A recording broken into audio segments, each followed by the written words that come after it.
തിലോത്തമ എന്ന് പറയുന്ന ഒരു ടൈറ്റിൽ റോളിൽ ഞാൻ അഭിനയിക്കുന്ന സമയത്ത് തീർച്ചയായിട്ടും ഈ ഒരു കഥ പ്രീതി ചേച്ചി എൻ്റെ അടുത്ത് പറഞ്ഞ സമയത്ത് ഞാനൊരു സെക്കൻഡ് ചോയ്സ് അല്ലെങ്കിൽ ഒരു സെക്കൻഡ് തോട്ടിന് നിന്നിട്ടില്ല. കാരണം എന്നെ സംബന്ധിച്ച് ഞാൻ വളർന്നു വരുന്ന ഒരു കലാകാരി, ഇപ്പം അഭിനയം തുടങ്ങിയിട്ടുള്ള ഒരു കലാകാരിയാണ്.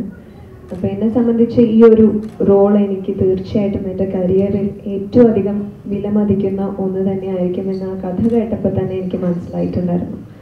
അപ്പോൾ ടോട്ടലി ഇതുവരെ ഞാൻ ചെയ്ത കഥാപാത്രങ്ങളിൽ നിന്നും തികച്ചും വ്യത്യസ്തമായിട്ടുള്ള ഒരു ഗെറ്റപ്പിൽ, തികച്ചും വ്യത്യസ്തമായിട്ടുള്ള രീതിയിൽ ആയിരിക്കും. പക്ഷെ എൻ്റെ തല്ലുള്ളിത്തരങ്ങളൊക്കെ അതുപോലെ തന്നെ ഉണ്ടാവും ഈ സിനിമയിൽ എന്നുള്ളൊരു ഇതുണ്ട്. അതുകൊണ്ട് എന്തായാലും എപ്പോഴും ഞാനൊരു ഡയറക്ടേഴ്സ് ആക്ടർ ആവാനാണ് ശ്രമിച്ചിട്ടുള്ളത്. ഇതുവരെ ഞാൻ ചെയ്തിട്ടുള്ള ചിത്രങ്ങളിൽ അങ്ങനെയാണ് ശ്രമിച്ചിട്ടുള്ളത്.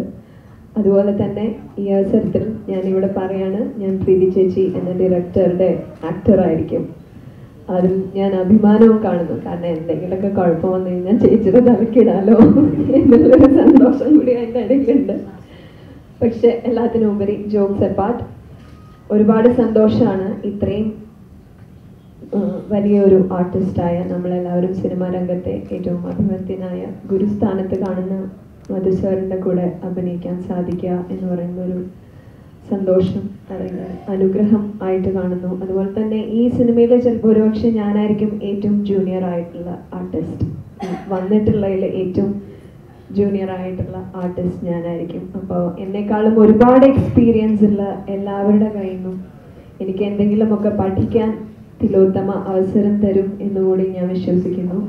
പിന്നെ പ്രീതി ചേച്ചി തുടക്കം പറഞ്ഞ പോലെ ചേച്ചി 2 വർഷമായിട്ട് ഗർഭം ധരിച്ചുകൊണ്ടിരിക്കുകയാണ്. ഗോകുലം ഗോപാലങ്ങള് അതിനെ ഉടലെടുത്ത് പുറത്തേക്ക് കൊണ്ടുവന്ന ആ നല്ലൊരു മോളായിട്ട് തന്നെ ഞാൻ വളർന്നോളാം, നല്ലൊരു തിലോത്തമയായിട്ട് ഞാൻ വളർന്നോളാം എന്ന് വാക്ക് തരുന്നു.